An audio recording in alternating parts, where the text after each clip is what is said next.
pues les voy a pedir que abran sus Biblias en el segundo capítulo del libro de Hechos, en el versículo 41. Y este mensaje, bueno, así se llama la serie, pero lo vamos a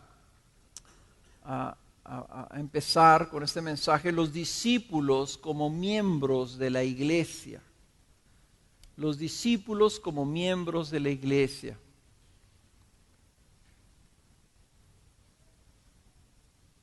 Y he estado durante varios meses con el equipo pastoral, hemos estado evaluando, y ahora con todo esto de la salida de Ricky, con más razón, hemos estado repasando nuestra historia, hasta dónde hemos llegado, y creo que hemos llegado a un punto en donde sabemos que necesitamos pasar a la siguiente etapa. Necesitamos crecer, dar un paso más. El Señor nos está como empujando. Y yo creo que sí hemos alcanzado un grado de madurez, hemos crecido en diferentes formas, diferentes maneras. Creo que hemos dado fruto hasta donde hemos podido, hemos vivido muchas cosas, hecho muchos proyectos, realmente tenemos una vida muy rica, muchos recuerdos. Pero la semana pasada hablamos de que el apóstol Pablo decía que él se extendía hacia lo que estaba adelante y se olvidaba de lo que quedaba atrás. Es nuestro llamado como iglesia también nosotros extendernos hacia lo que está adelante. Una de las cosas que más temo es que en la edad, en los años que tenemos de servir en el ministerio, una de las cosas que temo es que le bajemos al nivel de intensidad en nuestro liderazgo y que nos aplatanemos. No sé de dónde viene esa expresión, pero yo me imagino, ¿verdad?, que tiene que ver así como cuando dejas los plátanos ahí mucho tiempo en la cocina, se aplatanan porque se hacen aguados. Y aunque nosotros nos estemos haciendo más aguados, la iglesia no debe de ceder, la iglesia se debe de extender a seguir avanzando y seguir creciendo. Y esa es una de las cargas que tengo este verano, es que estemos nosotros esforzándonos y en algunos aspectos extendiéndonos, porque aún nos queda bastante por delante, hermanos. ¿En dónde es donde necesitamos crecer? Bueno, creo que en base a la serie anterior, ¿verdad? Espero que haya quedado claro que necesitamos vernos y actuar más como discípulos fieles y diligentes, y que eso impacte toda nuestra vida como congregación. Les decía yo que creo que nuestro afán de querer ser una buena iglesia y de poder servir correctamente a todos los hermanos, a nuestros visitantes, hemos generado, ¿verdad?, un estilo en donde es muy fácil venir a la iglesia a básicamente recibir, como un consumidor recibe algo de parte de un ministerio. Y esa mentalidad hace daño a la idea bíblica de lo que es la iglesia y de lo que debe de ser cada creyente. No estamos pecando necesariamente, haciendo algo malo, pero el llamado claro, según vimos la semana pasada en Juan 15, es que Dios es glorificado en que le llevemos cada vez más fruto. Y si estamos dando fruto, dice la palabra que Él nos poda para que demos más fruto. En otras palabras, en la iglesia no debe haber complacencia, no debemos de caer en una complacencia, sino debemos de vivir una diligencia y siempre siguiendo a Cristo y avanzando en Cristo.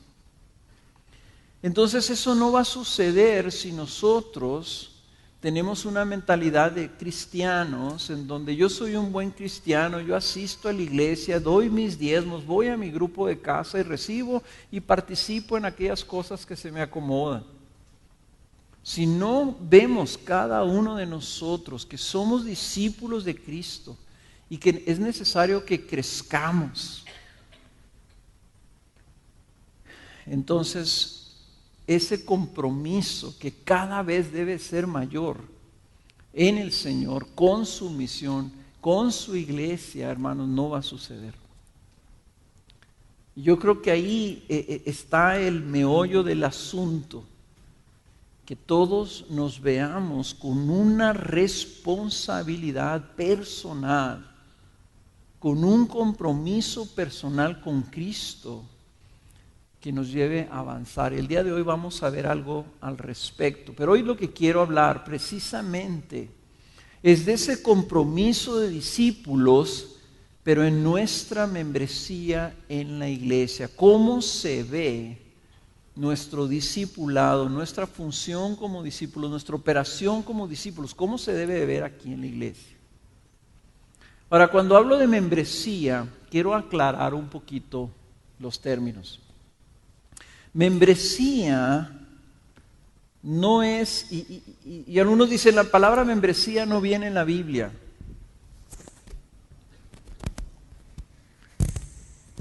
Lo cual es parcialmente cierto. Sí viene en la Biblia y dice que somos miembros de la iglesia, miembros del cuerpo de Cristo, miembros unos de otros. Membresía significa eso, que tú eres miembro. Entonces, aunque no viene específicamente la palabra membresía, sí viene el concepto. Membresía, sin embargo, no es que tú te haces miembro de la iglesia como te haces miembro de una organización. Membresía bíblica no es que tú vayas y te inscribas, que pagues una cuota, que hagas una solicitud. Hoy vamos a ver que la inclusión en la iglesia, la membresía en la iglesia es algo que Cristo hace por ti. Él es el que te incluye en la iglesia cuando te salva. Lo que corresponde a cada uno de nosotros es el adquirir un compromiso, el hacer un pacto con los hermanos de una congregación de una manera identificable y de una manera definitiva. En otras palabras, tú eres miembro de la iglesia si eres miembro del cuerpo de Cristo. Pero es necesario que tú como discípulo reconozcas esa membresía y te comprometas, hagas un pacto con los hermanos de decir, yo soy parte de esta expresión del cuerpo de Cristo y pueden contar conmigo. Y ese pacto tiene que ser algo definido, tiene que ser algo consciente, tiene que ser algo evaluado. Y ahí es donde tal vez nosotros como equipo pastoral y sus líderes trabajamos para ayudar y para informar lo que eso corresponde, de tal forma que tu compromiso sea algo consciente, sea algo inteligente que tú hiciste. No simplemente decir, no, pues aquí me gusta porque pues aquí tienen aire acondicionado y hay estacionamiento, entonces yo quiero ser miembro de esta iglesia. No. Lo que vamos nosotros a ver es que hay implicaciones muy importantes. Si tú eres un discípulo de Cristo, hay implicaciones muy importantes sobre cómo eso se traslada y se traduce en un compromiso de vida en la iglesia de Cristo. Y cuando yo estoy hablando de iglesia, y estoy hablando de esta iglesia, no estoy siendo excluyente de todas las otras expresiones de la iglesia de Cristo en esta ciudad, en el país y en el mundo, o hasta histórica, ¿verdad? Estoy hablando, cuando hablo de iglesia, el apóstol Pablo, cuando hablaba de la iglesia, también decía la iglesia que está en Corinto, o la iglesia que está en Éfeso. Y se hacía referencia a una iglesia local, aunque a la misma vez también hacía referencia a toda la iglesia. Entonces no quiero de ninguna manera aparentar que yo estoy diciendo que esta es la iglesia. Ni siquiera es una iglesia. Esta es una expresión local, una congregación de la iglesia de Cristo. Y somos iglesia. ¿Ok? Entonces, por favor, ahí cuando me oigan hablar de la iglesia, sepan, ¿está hablando de toda la iglesia o está hablando de esta congregación? O ya nosotros no estamos tomando en cuenta las otras iglesias, ¿y por qué no puedo yo ser parte de esta iglesia y también parte de aquella otra? A mí me gusta también allá, y etcétera. No estamos hablando de que en la iglesia funciona como un cuerpo. Entonces, hoy lo que vamos a ver, vamos a hablar un poquito de la iglesia. ¿Ok? Y cuando estemos hablando de la iglesia, yo quiero que ustedes estén imaginando esta iglesia, esta congregación, esta expresión de la iglesia de Cristo. Y para hacerlo vamos a ver 3 pasajes bíblicos, poco extensos, pero necesitamos verlos así para entenderlos. Vamos a ver 3 modelos para la iglesia. 3 modelos bíblicos para la iglesia. Primera de ellas va a ser que vamos a ver que la iglesia es una comunidad. La iglesia es una comunidad. Y eso es lo que vamos a empezar ahorita viéndolo en el libro de Hechos. Luego vamos a ver que la Biblia dice que la iglesia es la casa de Dios. Y la casa de Dios tiene implicaciones no solamente como un edificio, sino también como una familia. La casa de Dios, la iglesia. Y tercero, finalmente, vamos a ver la iglesia como el cuerpo de Cristo. Hechos capítulo 2, versículo 41. Y estamos yéndonos a lo que la Biblia menciona que es la primera iglesia, el nacimiento de la iglesia primitiva. ¿Cómo era la iglesia en un principio? Digo que esto es algo que a lo mejor muchos de ustedes ya conocen, y se me hace que vale la pena que lo volvamos a repetir y que algunas personas que no lo habían escuchado lo escuchen. Dice Hechos 2, 41, y voy a leer hasta el versículo 47, dice: entonces los que habían recibido su palabra fueron bautizados, y se añadieron aquel día como 3,000 almas.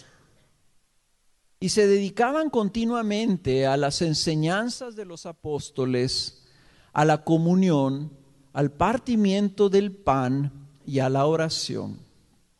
Sobrevino temor a toda persona, y muchos prodigios y señales eran hechas por los apóstoles. Todos los que habían creído estaban juntos y tenían todas las cosas en común.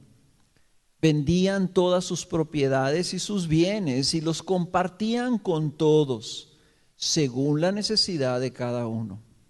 Día tras día continuaban unánimes en el templo y partiendo el pan en los hogares. Comían juntos con alegría y sencillez de corazón, alabando a Dios y hallando favor con todo el pueblo. Y el Señor añadía cada día al número de ellos los que iban siendo salvos. Ahora, la iglesia es una comunidad, pero es una comunidad identificable. Es una comunidad que empezó no porque la gente dijo, a mí me gustaría ser parte de los cristianos. Empezó porque recibieron una palabra, el testimonio de la palabra de Dios, del evangelio de Cristo Jesús, el anuncio que salieron los discípulos a dar, que Cristo Jesús, el que había sido crucificado, Dios lo había hecho Señor y Rey al resucitarlo de entre los muertos. Y por lo tanto, entonces, ese Señor y Rey llamaba a todos al arrepentimiento y a que creyeran en Él como Señor y Rey. Entonces dice, la gente que creyó, que recibieron esa palabra, respondieron a ella. O sea, una de las cosas que tenemos nosotros que estar seguros es que nosotros estamos predicando el evangelio correctamente. Porque podemos estar predicando un evangelio de religiosidad o un evangelio que es falso inclusive, diciéndole a la gente, ven a la iglesia. Ven a la iglesia porque está bien suave, la música es bien padre y la predicación está chistosa. Ven, ¿verdad? Y vas a ver ahí se te va a enseñar y te van a ayudar para que tengas un buen matrimonio, para que tus hijos les vaya bien, para que tengas éxito en la vida o qué sé yo, ¿verdad? Lo como quieras tú vender la idea. Y a lo mejor a nuestros visitantes, si a ti te invitaron a la iglesia con algunas de estas invitaciones, te quiero pedir perdón. ¿Okay? Porque el mensaje del evangelio no es ese. El mensaje del evangelio es que Cristo Jesús vino a dar su vida para salvarnos. Vino a tener misericordia de nosotros, de ti y de mí. Vino a pagar por nuestros pecados que nos hacen dignos a nosotros del juicio y la ira de Dios. Pero Cristo, en base a su compasión y su bondad y el amor del Padre, vino a sustituirnos en una cruz.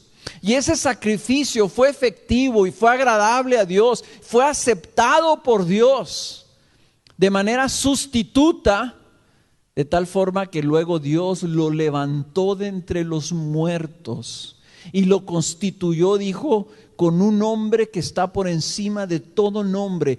Lo hizo Rey de reyes y Señor de señores. Y dice, bajo sus pies todos han de confesar esto y han de postrarse delante de Él. Todas las cosas, incluyéndonos a ti y a mí, vamos a estar puestos bajo los pies de Cristo.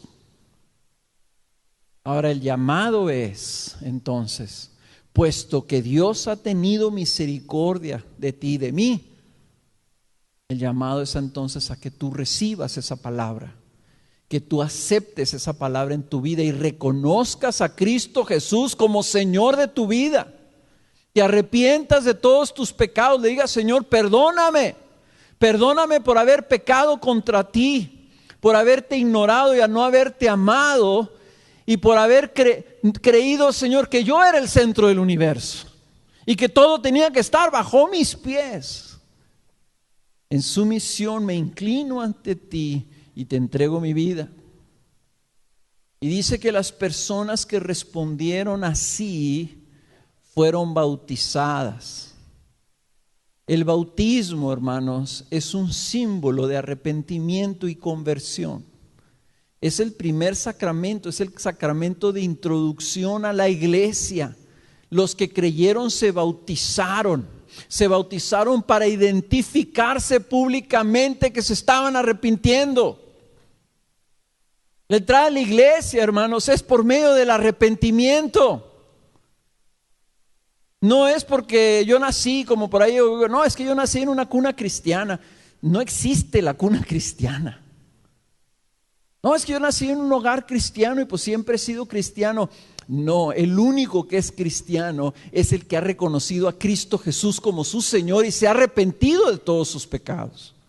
Y luego se bautiza confesando ante Dios, ante las potestades celestiales, ante la iglesia, ante el mundo. Yo soy de Cristo y Cristo es mi Señor.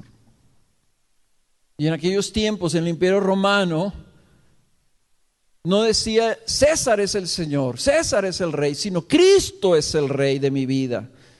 Y eso les podía costar la cárcel, o si vivías en Jerusalén te podía costar la muerte también por blasfemar y por decir que Cristo era Dios y el Señor de tu vida y no Yahvé.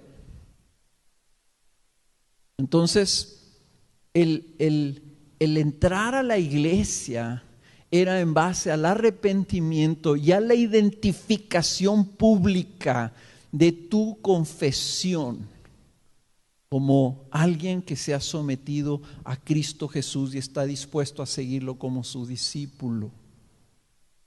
Fíjense cómo nos hemos tal vez desviado de ese lugar histórico y entonces ahora venir a la iglesia es hasta popular y no tiene muchas veces nada que ver con eso. Y vamos a la iglesia, ¿verdad? Porque como que quiero arreglar mi vida. Le voy a empezar a ir a la iglesia. Me estoy acercando. Lo cual, qué bueno. Estoy empezando a ir. Pues, qué bueno. Pero sabes una cosa, la iglesia de Cristo está conformada por aquellas personas, no que nacieron en un hogar cristiano, o no que empezaron a venir porque los invitaron y les gustó. Está formada por aquellas personas que aceptaron la palabra, el anuncio, la proclamación del evangelio de Jesucristo. Y creyeron y reconocieron a Cristo Jesús como Señor y dijeron: si Jesús es Rey y Señor, yo no lo soy y yo me tengo que someter a Él. Y si Él dice que mi vida fuera de Él es pecado, yo tengo que arrepentirme. Y voy a vivir ahora para Él y para su gloria. Y lo declaro públicamente y estoy dispuesto a bautizarme. El bautismo es un rito judío. Cuando una persona pagana, gentil, se quería convertir al judaísmo, lo bañaban. Y significaba que era lavado de su vida anterior, era quitado su pecado, lavado su pecado para que entrara entonces al pueblo de Dios, que era el pueblo judío. Entonces, los bautizados entraban y eran parte de una comunidad. Ahora, ¿no se les hace curioso que dice que ese día se añadieron 3,000 almas? Era absolutamente bien claro cuántos.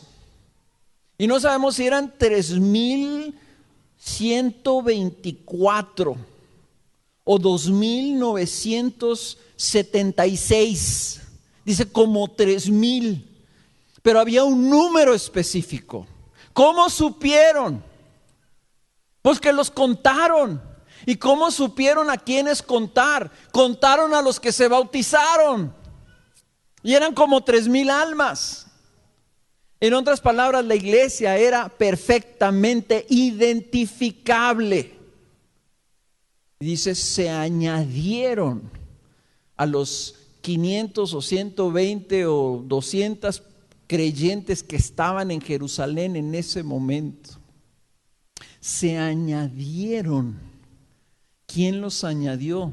Al final sabemos, dice, y el Señor añadía cada día al número. Otra vez era algo identificable. No era, pues hay unos cristianos, ¿cuántos son? Pues quién sabe. No, había un número. Y el Señor añadía. Él era el que estaba añadiendo, según Él iba salvando. O sea, nosotros no nos añadimos a la iglesia. Cristo es el que nos añade en base a que Él viene y opera en nosotros la fe, el arrepentimiento y el nacimiento de nuevo. Y entonces nosotros respondemos y al responder Él nos añade. Así que esa iglesia estaba creciendo porque Cristo estaba obrando. Entonces dígame una cosa, si Cristo está obrando, dígame una cosa, si esta iglesia no debe de seguir creciendo. La respuesta creo yo que sí. Si nosotros estamos proclamando el evangelio, la iglesia va a seguir creciendo. Si nosotros queremos ser fieles y nosotros como discípulos estamos haciendo otros discípulos, la iglesia va a crecer. Nuestra fidelidad en el evangelismo tiene que producir un crecimiento en la iglesia. ¿Por qué? Porque es Cristo el que añade en base al respaldo del anuncio y la proclamación del escándalo de la cruz. Fueron añadidos por Dios a la iglesia. Fueron agregados a algo, a esta comunidad identificable, a este cuerpo específico. En ese entonces no había congregaciones, no había que la congregación de la puerta fulana, o la congregación del templo, la congregación del valle. Había una sola congregación inmensa, pero era una congregación distinguidamente identificable. La sociedad judía a su alrededor los podía identificar. Esta congregación, esta comunidad estaba dedicada a 4 cosas, dice aquí. 4 cosas. La primera de ellas dice que estaban dedicados continuamente a las enseñanzas de los apóstoles. Estaban dedicados a aprender. Y lo que estaban aprendiendo era la palabra de Dios que los apóstoles les estaban enseñando. Lo que Cristo les había dejado a los apóstoles y la palabra de Dios que ellos tenían escrita, que era el Antiguo Testamento. En otras palabras, estaban perseverando diligentemente a crecer en conocimiento. Estaban dedicados, dice. O sea que tenían una intencionalidad de permanecer haciendo eso, recibiendo. Y dice que se juntaban en lugares públicos, se juntaban en el templo, grandes grupos, donde ahí eran enseñados por los apóstoles. No dice qué día se juntaban, nomás dice que se juntaban ahí en el templo.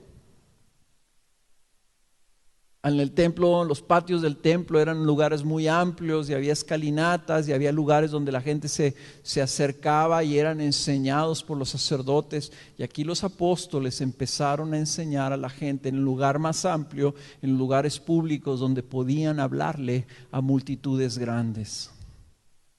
Ellos estaban recibiendo enseñanza de una manera comprometida, mantenían, perseveraban y crecían en madurez.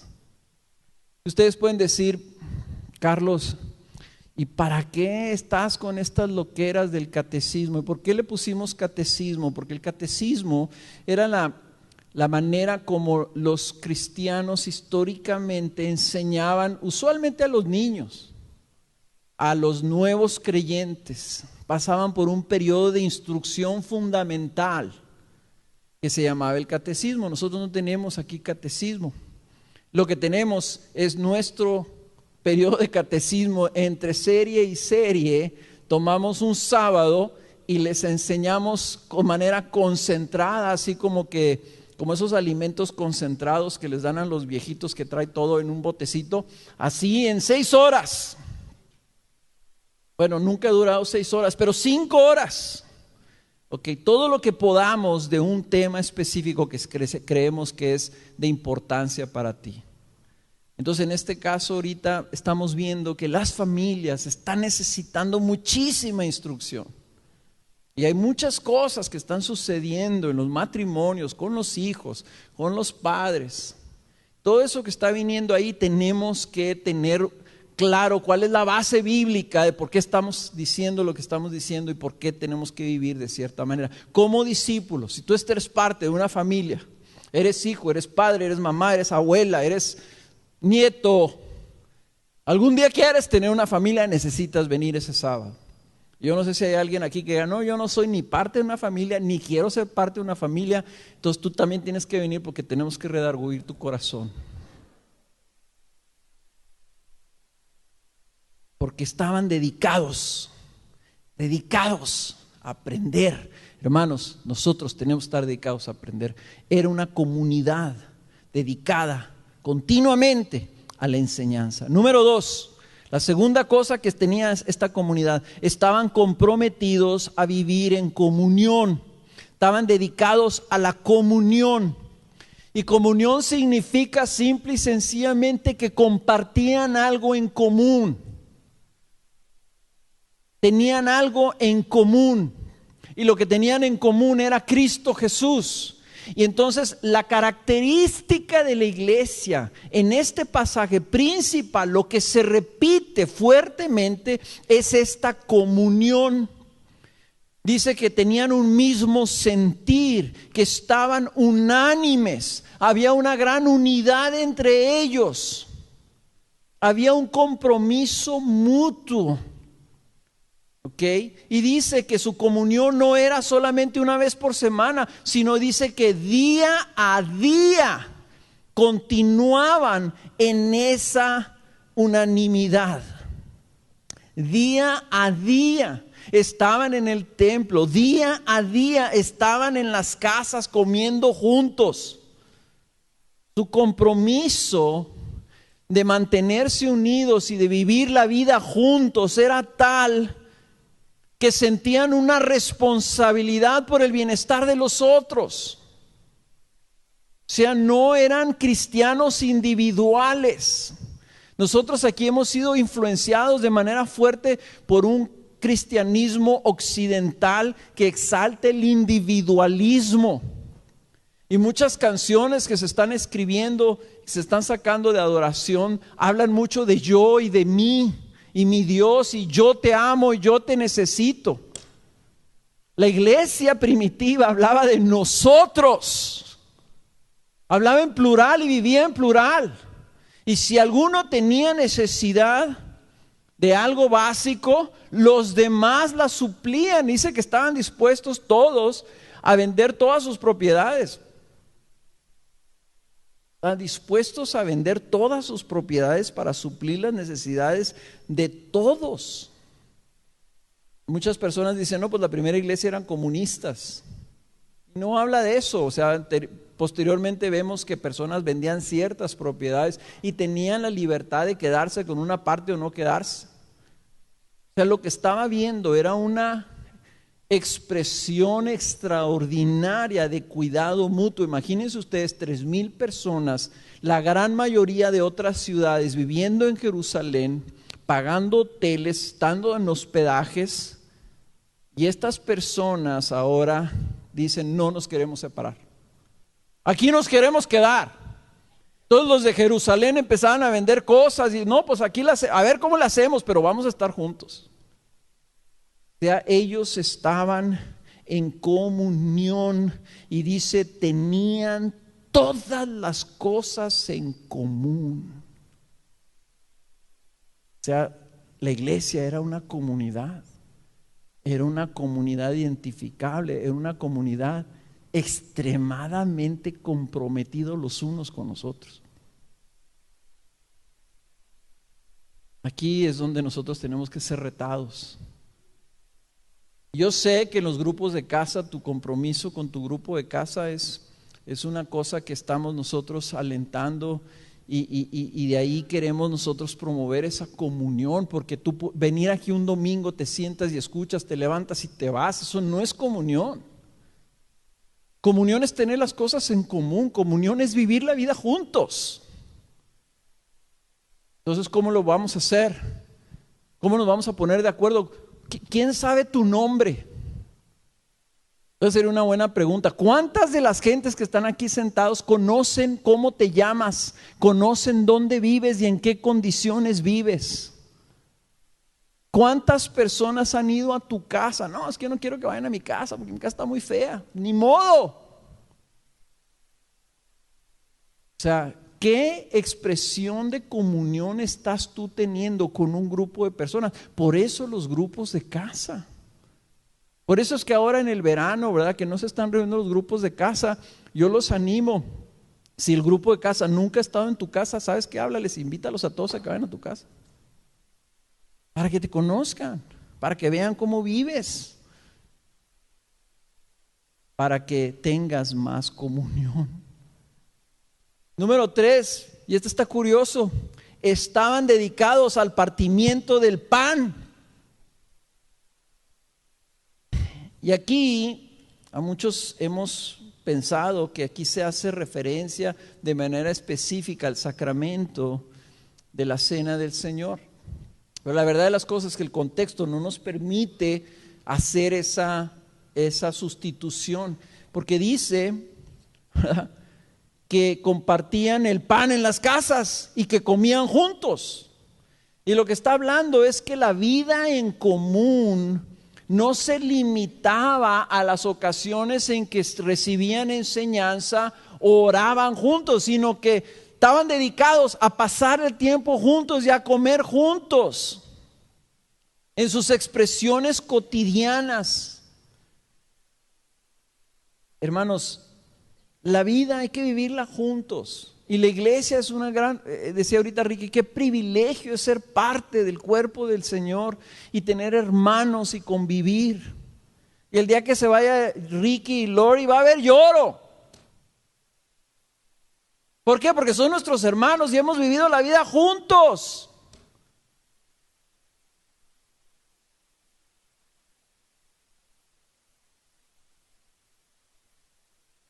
Y así debe de ser. Partimiento del pan quiere decir que compartían de Cristo en sus vidas y comían juntos. Y no dudo que cuando comían juntos celebraban la cena del Señor, como dice en 1 Corintios capítulo 11, ¿verdad? Que es cuando se juntaban a comer, comían juntos, pero también comían la cena del Señor.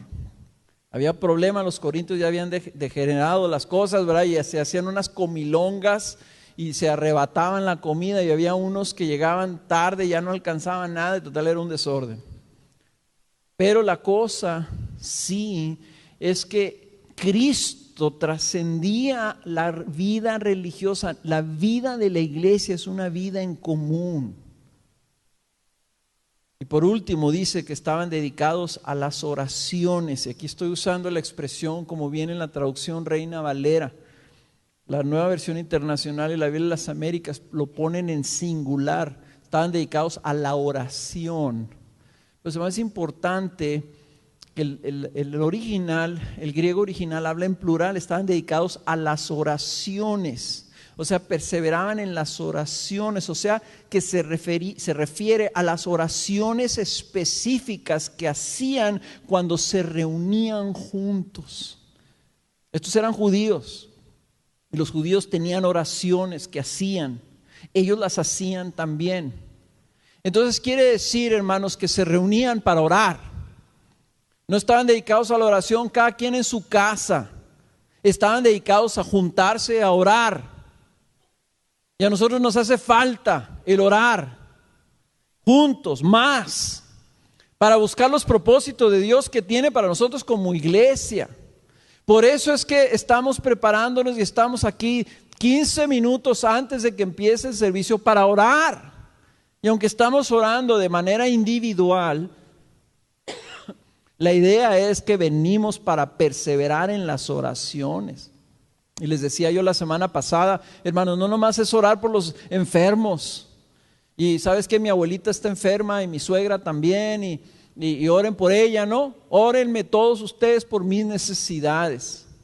No, la idea es, Señor, ¿cuál es tu propósito para nosotros como iglesia? Señor, queremos venir juntos a pedir y buscar tu voluntad para que como iglesia salgamos y lo llevemos a cabo. Entonces, hermanos, ellos estaban dedicados a la oración como comunidad, buscaban de Dios juntos. Y una de las cosas que me gustaría mucho ver, porque yo veo que, me imagino que Cristo nos ve cuando estamos adorando a Dios. La adoración no es más que la expresión musical, verbal, de palabras que Cristo está oyendo. A lo mejor tú estás viniendo a la iglesia y tú dices, oye, pero es que a mí esas canciones no me gustan, a mí me gusta esta otra que oigo en el radio, ¿por qué aquí no la cantan? Si no sabías, déjame te informo, la adoración no es para ti. Se llama adoración es porque es para adorar al Rey que está sentado en el trono. Entonces estas canciones están escogidas y la letra está escogida y está señalada y se pone ahí para que tú la leas y la pronuncies al Rey que está sentado en el trono, esperando y orando que le sea de agrado a Él. Y no es que ese ritmo me gusta, o me gusta el adorno de allá, o me gusta cuando cantan las muchachas así. Es que le guste a Él, y lo que a Él le va a gustar es que tú se la cantes con todo tu corazón y con toda tu intencionalidad. Y que juntos lo hagamos de tal forma que Cristo lo escuche y diga: ahí está mi iglesia cantándome. No nomás ahí están unos de la iglesia cantándome y los otros están de observadores. La iglesia, los discípulos, miembros de esta iglesia, debemos juntos venir a buscar de Dios, juntos adorar a Dios, juntos aclamar a Dios, juntos expresarle a Dios nuestro sentir. No solamente algunos, no solamente los que tienen esa personalidad que son gritones como yo, sino todos. Porque tenemos que perseverar juntos en llegar y tocar el trono juntos, como un pueblo. El día del Padre, el día de la Madre, ¿verdad? Yo no quiero que el día del Padre, me voy a poner aquí de ejemplo yo, ¿verdad? Yo no quiero que el día yo tengo 4 hijos, yo no quiero que el día del Padre se acuerden 2 de mis hijos, que fue el día del Padre, y me llamen. Yo voy a decir: ¿y los otros 2? ¿No? Yo tengo 4 hijos, espero 4 llamadas. No espero 2, ni siquiera 3. Es más, 3, se nota más el que no me llamó. Entonces, aquel que dio su vida por ti para darte el privilegio de que seas parte de su iglesia, ¿no crees que está esperando escucharte junto con todos los otros que Él añadió, escuchar tu voz también? ¿O algunos representamos a los todos? En esto no se puede. Si Él te añadió a esta congregación, Él espera escuchar tu voz cuando juntos nosotros lo busquemos a Él. La iglesia, entonces, es una comunidad en donde sus miembros están comprometidos a vivir en comunidad juntos. Había un compromiso radical, evidente. Juntos estaban comprometidos con la verdad de la palabra, estaban comprometidos a ayudarse mutuamente, estaban comprometidos a perseverar en oración buscando de Dios y estaban comprometidos a vivir unánimes. ¿Estás tú comprometido a vivir así? ¿Qué tan comprometido estás en tu grupo de casa?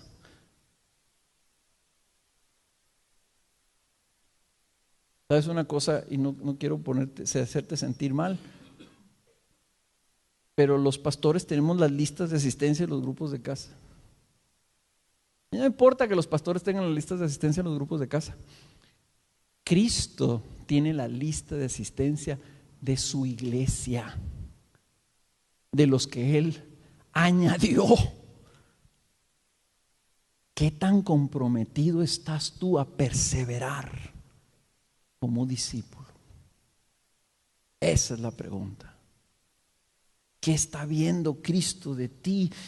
Si Él te salvó, ¿cuál es tu compromiso para con esa expresión de la vida que es su iglesia? Número 2, la iglesia es la casa de Dios, y me tengo que apurar. La iglesia es la casa de Dios. Me encanta esta expresión.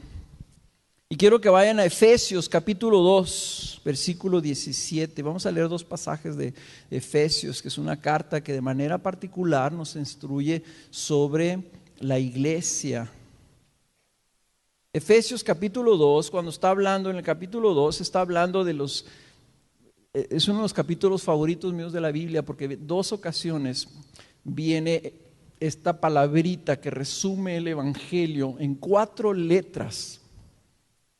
Mientras nosotros éramos pecadores, apartados de Dios, viviendo según nuestros deseos, hijos de ira por naturaleza, y luego dice, pero Dios, por causa del gran amor con que nos amó, pero Dios no se quedó ahí, sino que vino y nos reconcilió con Él. Y la segunda parte del capítulo 2 habla de cómo los judíos y los no judíos el Señor había extendido y había anunciado el Evangelio a ambos pueblos, y de los dos había hecho uno solo. Y también dice, pero Dios de los dos vino y anuncia el Evangelio y hace un pueblo. Voy a leer a partir del versículo 17 en Efesios capítulo 2. Yo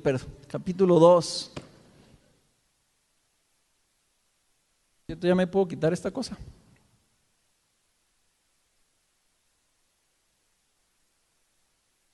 Efesios capítulo 2 dice, y vino y anunció paz a vosotros que estabais lejos y paz a los que estaban cerca.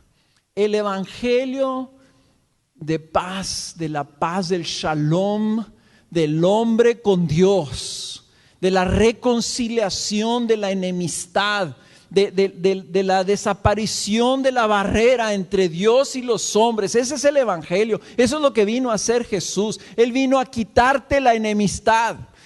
Tú y yo éramos enemigos de Dios. Y si no conoces a Cristo, si no te has entregado a Cristo, perdóname, te voy a decir algo feo. No te halagues pensando que Dios te ve con favor. Si tú no has entregado tu vida a Cristo Jesús, tú eres enemigo de Dios. Y lo que hay de parte de Dios hacia ti es enemistad. Pero no se quedó Él ahí, sino que provee un medio para que los enemigos de Dios se reconcilien, porque anuncia paz.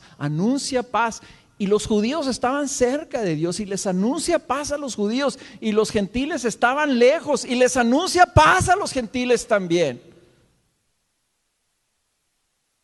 Paz a los enemigos de Dios, dice versículo 18, porque por medio de Él los unos y los otros tenemos nuestra entrada al Padre en un mismo espíritu. El anuncio del evangelio es el anuncio de que hay paz para aquellos que reciban a Cristo Jesús como Señor de sus vidas. Para aquellos que se arrepientan de sus pecados, la buena noticia es que Cristo ya pagó por ellos. Y ahora puedes tener paz, porque Cristo estaba reconciliando al mundo consigo mismo. Así pues, versículo 19, ya no sois extranjeros ni advenedizos, sino que sois conciudadanos de los santos y sois de la familia de Dios, edificados sobre el fundamento de los apóstoles y profetas, siendo Cristo Jesús mismo la piedra angular, en quien todo el edificio bien ajustado va creciendo para ser un templo santo en el Señor, en quien también vosotros sois juntamente edificados para morada de Dios en el Espíritu. Morada de Dios en el Espíritu. Nosotros somos casa de Dios. La iglesia es la casa de Dios. Es un edificio en donde habita Dios. Cuando tú dices, voy a mi casa, estás pensando solamente en el edificio. ¿no? Estás pensando en tu hogar. ¿Quién vive en tu casa? Tu familia. El edificio es la morada donde habita el Señor. Y nosotros tenemos que entender la función de cada discípulo en ese edificio. Dice que Él es la piedra angular y nosotros, dice el apóstol Pedro, somos piedras vivas. Nosotros como personas somos piedras y Él es la piedra angular, la principal, la que sostiene todo el edificio, la que lo define. Pero es una casa donde habita el Señor. Ahora, esto tiene muchas implicaciones muy interesantes. La primera de ellas, en el versículo 19, dice que somos parte de la familia de Dios. En otras palabras, somos parte de la casa y somos parte de los que habitamos ahí. Nosotros ya somos parte de la familia de Dios. Inclusive nos llama conciudadanos de los santos. Es como si yo le dijera a mis hijos: hijos, quiero anunciarles, ustedes nacieron en mi casa, por lo tanto son conciudadanos de los Contreras. Nosotros somos conciudadanos de los santos, somos el pueblo de Dios. Ya no era que eras conciudadano de los judíos, sino eras conciudadano de los santos, eres parte del pueblo de Dios, se hizo la familia de Dios. Los creyentes forman parte de su familia. Ahora, esto es bien importante porque no hay unos que son más de la casa que otros. En la familia todos son parte de la casa. Una casa, en una casa vive una familia. Y los que no son de la familia son ¿qué? Visitantes. Entonces hay una casa. En esta congregación hay familia. Y los que son de la familia de Dios forman la casa. Y los otros son visitantes. Ahora, todos somos de la misma familia. Todos somos iguales. Y una de las cosas que le enseñaba yo a mis hijos y que mi padre era bien claro, porque nosotros éramos 6 hermanos, y bien claro me decía mi papá: todos tienen la misma responsabilidad. Y cuando tú eres mayor, tienes más responsabilidad que el menor. Pero decía mi padre, todos tienen la misma responsabilidad para con la casa.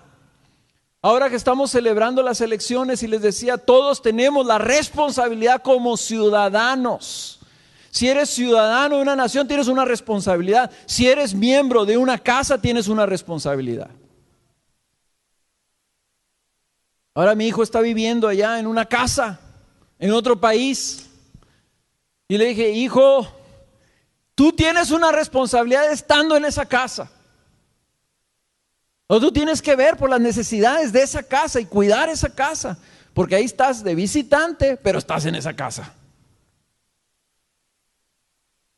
Todos debemos de manera igual ver el respeto, la consideración, el cuidado que debemos tener para con nuestra casa. Algunas personas que son mal educadas no tienen esa consideración para su casa. Pero implica que si somos la casa de Dios, nosotros vamos a cuidar, vamos a respetar, vamos a considerar esa casa. También implica que si somos miembros de la familia y somos parte de esa casa, nos debemos unos a otros en esa fidelidad y lealtad mutua. En otras palabras, en una casa no puede haber sectarismos en los que unos son de una parte y los otros son de otra parte. Y yo sé que cuando los hijos están chicos, los hermanos queremos decir, no, esta es mi parte, viejo. Yo trazo una raya y de aquí para allá es tu lado del cuarto y de aquí para acá es mi lado del cuarto y tú no te metas a mi lado y yo no me meto al tuyo. Y nosotros vemos eso como papás y decimos, no sean payasos. Esto es una sola casa y es una sola familia y aquí no hay sectarismos con que este es mi pedazo y aquel no. Y se metió a mi cuarto. Es la casa. Es la casa. Así como en inmadurez nosotros decimos, este es mi cuarto, si nadie se meta, inclusive los chavos hasta le ponían ahí una calavera en la puerta, ¿verdad?, de mi cuarto. No entren, muerte a todos los que entren a mi cuarto. Yo les sugiero que como padres no permitan que sus hijos crezcan así, con esa mentalidad individual de decir, no, aquí esta es una sola casa. No me vengas con que en tu cuarto yo no puedo entrar, o tu madre no puede entrar. Esta es una casa, somos una familia. Abra la puerta, viejo, aquí no se vale ponerle llave a las puertas. Hay que respetar las cosas de los demás, considerar a los demás. Y así como en una casa no debe de haber sectarismos, menos en la iglesia, aunque nosotros tendemos a ser sectarios. Tendemos a hacer nuestras preferencias. Pero dime una cosa, yo nací en este país y por más que quiera y vaya a vivir a otro lado y he vivido en otros lados, yo no puedo dejar de ser mexicano. Mucho menos puedo dejar de ser Contreras. Y menos puedo dejar de ser de la familia de Dios. Entonces, esto tiene que afectar nuestra conciencia. Es decir, si soy parte de la casa de Dios, soy parte de su familia, soy parte del hogar que Él está estableciendo. Si yo tengo un problema con otro miembro de la familia, ¿qué tengo que hacer? Resolverlo o aguantarme.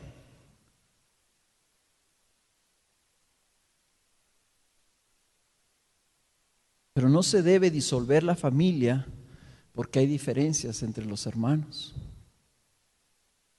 Escuché un testimonio de una hermana que me escribió acerca de los problemas que estaba viendo en su iglesia y me están pidiendo ayuda y está muy lejana, la iglesia está en otro país, en otro continente y me decía, Carlos, es triste, dice, pero hubo una asamblea y unos hermanos empezaron a gritarse a los otros hermanos y unos hermanos decían, nosotros construimos esta iglesia hace 30 años y no estamos de acuerdo con lo que ustedes están trayendo. ¿Cómo se sentirá Cristo con expresiones como esas? ¿Quién dio su vida? Solo Cristo. Para formar esa iglesia. Y Él está formando su casa. Y nosotros nos atribuimos como que esta iglesia la hice yo. Por favor, que nunca los escuche yo decir, no, yo voy a la iglesia de Carlos.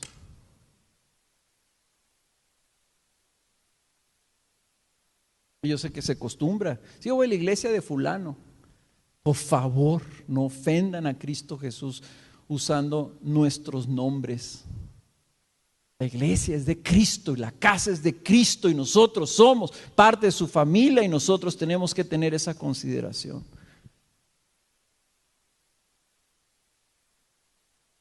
Entonces, cuando hay desilusión, cuando hay diferencias, cuando no se cumplen mis expectativas, cuando el pastor dijo cosas que a mí ya no me gustaron, cuando tomaron una decisión que a mí no me parece, ¿cómo está esto de que ahora tengo que ir a los grupos de casa? ¿Por qué? ¿Por qué me quitaron la reunión de oración? ¿O por qué me quitaron la cruz y me pusieron estas cosas ahí feas? Pero no, allá no me gusta y ahora está muy caliente, ahora está muy frío, ahora está muy lleno el estacionamiento y ahora no lo hicieron acá y ahora no hicieron allá. Y ahora me están dando carrilla con el ministerio de niños y ahora quieren que vaya al catecismo. Pues, ¿qué se trata esto? Somos una familia.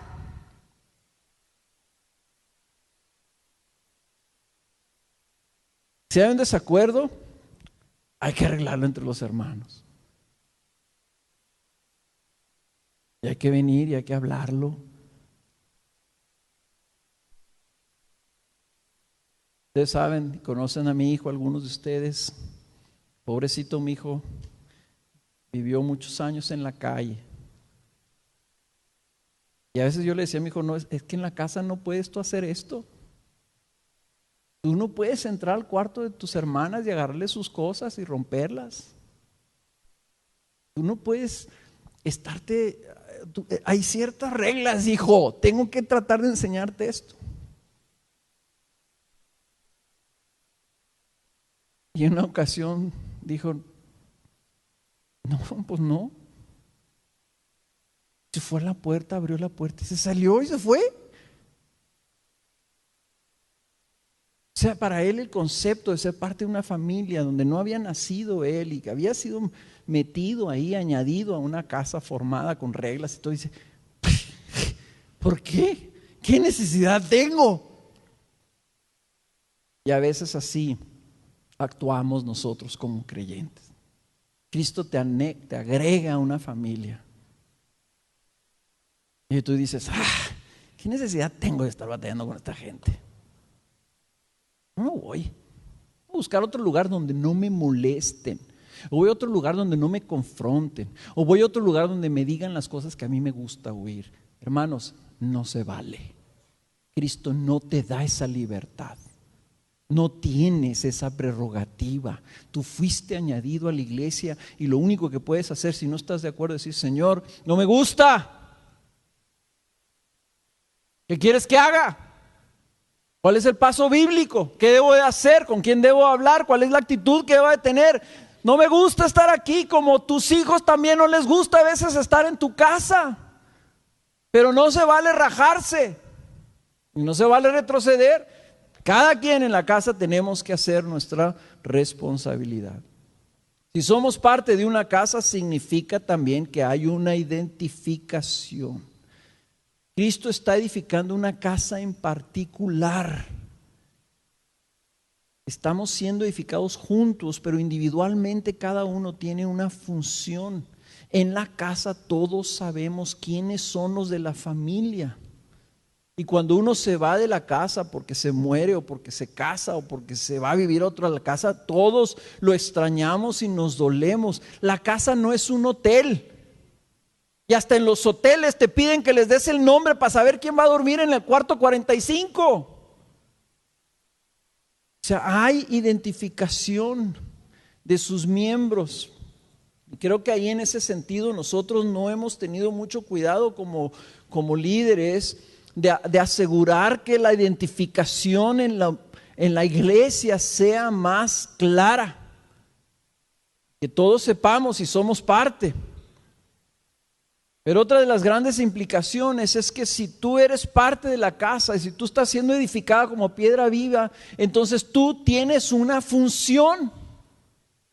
Y la manera como crece la iglesia es que cada uno de nosotros en esa casa llevamos a cabo la función que se nos encomendó. Miren, en Efesios 4, más adelante ahí en Efesios, en el versículo 11, voy a leerlo muy rápido, es un pasaje larguito. Dice, y él dio a algunos el ser apóstoles, a otros profetas, a otros evangelistas, a otros pastores y maestros, a fin de capacitar a los santos para la obra del ministerio, para la edificación del cuerpo de Cristo, hasta que todos lleguemos a la unidad de la fe y del conocimiento pleno del Hijo de Dios, a la condición de un hombre maduro, a la medida de la estatura de la plenitud de Cristo, para que ya no seamos niños, sacudidos por las olas y llevados de aquí para allá por todo viento de doctrina, por la astucia de los hombres, por las artimañas engañosas del error, sino que hablando la verdad en amor, crezcamos en todos los aspectos en aquel que es la cabeza, es decir, Cristo, de quien todo el cuerpo, estando bien ajustado y unido por la cohesión que las coyunturas proveen, conforme al funcionamiento adecuado de cada miembro, produce el crecimiento del cuerpo para su propia edificación en amor. Me encanta la palabra funcionamiento. Cuando cada uno de nosotros funcionamos, la casa es edificada. Lo que hace que se edifique la casa, hermanos, es el funcionamiento adecuado de cada miembro. Podemos tener el mejor equipo pastoral del mundo, pero no vamos a edificar una iglesia. La iglesia de Cristo se edifica en base a que cada miembro, cada ladrillo, cada piedra que Él está agregando funciona correctamente. Y noten que está hablando de que los líderes fuimos dados a la iglesia para capacitar a los santos en ese funcionamiento, para que ya no sean niños, sino que haya madurez. A un hombre maduro, dice, conforme a la medida de la estatura de Cristo. Que esté grandote, que esté fornido. Y si son mujeres, pues también grandotas y fornidas, bien alimentadas, para que funcionen bien. Y noten que no son los pastores los que hacen la obra del ministerio. Nosotros estamos ahí como los entrenadores. Fíjense cómo los entrenadores no se meten al juego de fútbol. Ellos entrenan y capacitan a los jugadores para que los que vayan a jugar al campo son los jugadores. Entonces en la iglesia todos debemos de llegar a esa madurez y ser así capacitados para que la iglesia sea edificada. Entonces se requiere el compromiso de ser capacitado. Por eso es que yo espero que los discípulos vengan el 13. Se requiere un compromiso, pero luego se requiere el compromiso de tomar tu lugar, de hacer tu parte. Y una vez que lo hayas tomado, de mantenerte en tu lugar. Piensa en un muro. En mi casa hay una pared que está hecha de piedra. Y son piedras todas irregulares, todas de diferentes, y los maestros agarran un martillito y le tumban los picos y la acomodan y buscan, y quedó una chiquita, pues agarran un pedazo chiquito y lo meten y lo van acomodando. Imagínate que un día me levante yo en la mañana y vea y de repente hay un hoyo, porque una piedra decidió, ya no quiero ser piedra, ya no quiero estar en este lugar. Y los de arriba están muy pesados, entonces yo me voy a retirar de aquí. Y me voy a ir a la barda de enseguida. ¿Ok?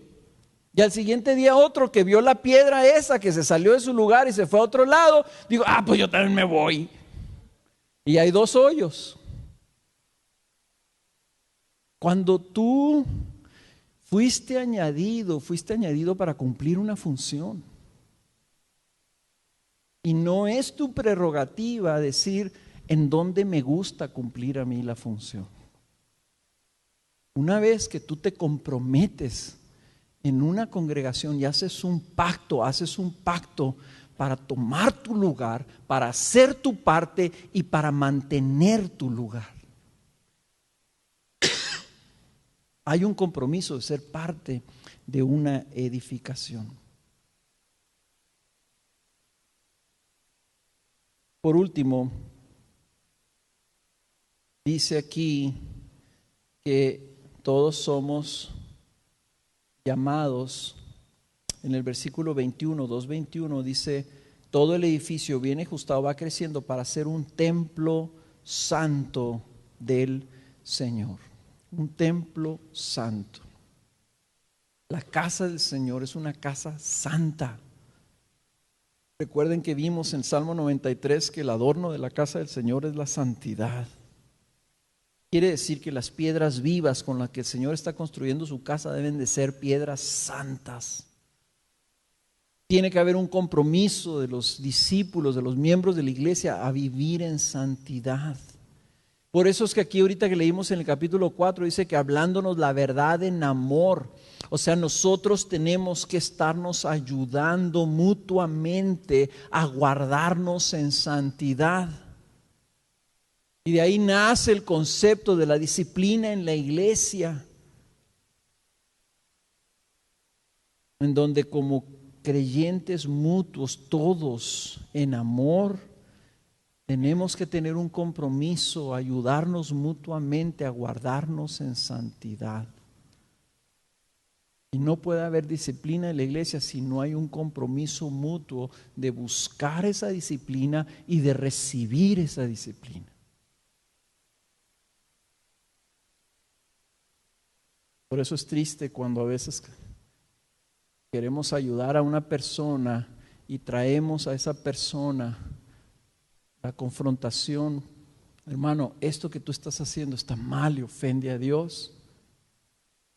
Y es muy triste que esa persona diga, a mí no me gusta que me digan esas cosas o que te metas con mi vida y mejor me voy. Fíjense qué irónico suena el decir, ¿por qué te metes en mi vida? En lugar de decir, mi vida es ser parte de la casa de Dios. O sea, esa mentalidad individualista, ¿verdad? Donde yo voy a una iglesia que me supla a mí mis expectativas, en lugar de decir, Cristo me añadió a un lugar. Y fíjense lo que dice Hebreos 12, y con esto voy a tener que terminar, y obviamente tampoco terminé el mensaje el día de hoy. Pero quiero que leamos esto, Hebreos 12, 14 al 24. Ahorita Ricky decía que era qué privilegio era el ser parte de la iglesia, qué privilegio es ser parte de su casa. Este pasaje es de esos pasajes difíciles de procesar. Cuando está hablándole el autor de los Hebreos, a los hebreos está diciendo, mira, ustedes no se agregaron al Antiguo Testamento cuando Dios estaba arriba de un monte que echaba humo y que todo el mundo tenía miedo porque temblaba. Y dice, vosotros, versículo 14, Hebreos 12, 14, vosotros en cambio os habéis acercado al monte Sión, a la ciudad del Dios vivo, la Jerusalén celestial y a miriadas de ángeles, a la asamblea general e iglesia de los primogénitos que están inscritos en los cielos, y a Dios el juez de todo, y a los espíritus de los justos hechos ya perfectos, y a Jesús el mediador del nuevo pacto, y a la sangre rociada que habla mejor que la sangre de Abel. Démonos cuenta a dónde nos agregó el Señor. O sea, el Señor no nomás te dijo, te voy a poner adentro de una comunidad ahí, una raza ahí, padre, para que te la pases padre mientras estás aquí esperando a que te voy a traer al cielo. No, cuando te salva, te agrega a la comunidad de Él. La iglesia está inscrita en los cielos. Tu nombre está inscrito en los cielos, en donde está Él. En la ciudad del Dios vivo, en la Jerusalén celestial, en donde habitan los ángeles. Ahí está tu nombre ya. Ahí está tu lugar ya. Ahí está la iglesia de los primogénitos, donde están inscritos ahí tu nombre en los cielos. En donde están los espíritus de los que ya murieron y ya fueron hechos perfectos. Donde está Jesús, el juez de todos, el mediador de nuestro pacto, nuestro intercesor, nuestro sumo sacerdote. Ahí donde está rociado en el lugar santísimo la sangre de Cristo pagando por nuestros pecados. A eso fuimos agregados. Tenemos que dejar de ver la iglesia nomás en términos horizontales. A mí me gusta Gracia Soberana. Velo verticalmente, como lo ve Cristo. Lo más importante, como discípulos tenemos que aprender a ver la iglesia como la ve Jesús, como su casa y tu nombre inscrito en los cielos, no aquí. La membresía de la iglesia no es el papel de donde nosotros llevamos ahí la lista. La membresía de la iglesia la tienes tú porque Cristo con su mano escribió tu nombre en la asamblea celestial. Si tú eres parte de esa iglesia, no la puedes considerar de manera trivial, como si fuera algo que nosotros decidimos o nosotros construimos o nosotros estamos formando. Nosotros lo único que podemos hacer es juntos comprometernos, hermanos. Vamos a tratar de hacer esto correctamente juntos, ¿ok? Vamos a comprometernos, vamos a identificarnos, vamos a vivir juntos para perseverar y llegar hasta el final, para ayudarnos, para honrar a Cristo Jesús y darle fruto. Como discípulos, ese es el llamado de la iglesia. Lo más importante no es lo que nosotros consideremos a la iglesia, sino cómo nos ve Jesús y qué considera Jesús que su iglesia debe ser. Entonces repito las palabras de Cristo, de Ricky.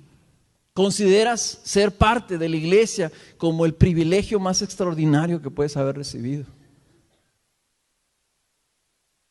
¿O sientes que le estás haciendo el favor al Señor de levantarte los domingos un poquito, no tan temprano, pero levantarte para venir y cantar y escuchar? Y fue la iglesia.